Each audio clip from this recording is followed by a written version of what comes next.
जगप्रेरणा digital news मध्ये आपलं स्वागत आहे। पाहूया आजची गोंदियाची सर्वात मोठी बातमी। बालाघाटच्या अट्टल चोरांना गोंदिया पोलिसांचा जबर दणका। घरफोडीचा पर्दाफाश, तब्बल 9,90,000 रुपयांचा मुद्देमाल जप्त। गोंदिया 4 मार्च। घर बंद असल्याची संधी साधत रामनगर हद्दीत घरफोडी करणाऱ्या बालाघाटच्या 2 अट्टल चोरांना गोंदिया पोलिसांनी चोख प्रत्युत्तर दिले आहे। अवघ्या 24 दिवसात गुन्ह्याचा छडा लावत पोलिसांनी आरोपीच्या मुसक्या आवळल्या असून सुमारे 9,90,000 रुपयांचा मुद्देमाल हस्तगत केला आहे। 31 जानेवारी 2026 रोजी शिवाजी सुदाम राठोड राहणार गोकुलनगर कुडवा यांनी रामनगर पोलीस स्टेशन येथे तक्रार दाखल केली होती।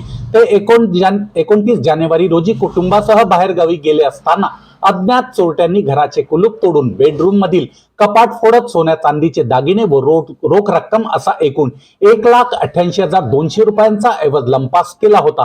या प्रकरणी भारतीय न्याय संहितेच्या कलमान्वये गुन्हा दाखल करून तपास सुरू करण्यात आला। दरम्यान तपासाची सूत्रे स्थानिक गुन्हे शाखा गोंदिया यांच्या हाती देण्यात आली।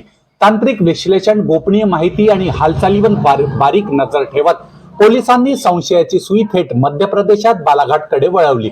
मिळालेल्या खात्रीशीर माहितीनुसार राहुल पालेवार व शोहेब खान या दोघांनी संगनमताने घरफोडी केल्याचे निष्पन्न झाले। 24 फेब्रुवारी रोजी पोलीस पथकाने बालाघाट येथे धडक देत दोन्ही आरोपींना ताब्यात घेतले। सुरुवातीला उडवीची उत्तरे देणाऱ्या आरोपींनी सखोल चौकशीत गुन्ह्याची कबुली दिली। त्यांच्या ताब्यातून सोन्याचे कंगन, टोपली, वेल, बाली, लगड, लॉकेट तसेच रोख रक्कम असा एकूण 9,90,000 रुपयांचा मुद्देमाल हस्तगत करण्यात आला।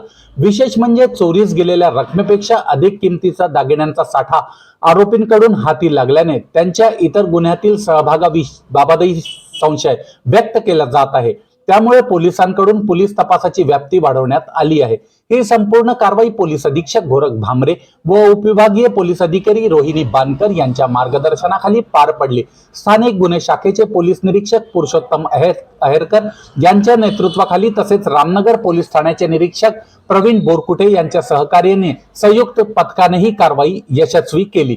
या धडाकेबाज कारवाईमुळे घरफोडीच्या गुन्ह्यांना आळा बसण्यास मदत होणार असून गोंदिया शहरातील नागरिकांमध्ये पोलिसांविषयी विश्वास अधिक दृढ झाला आहे।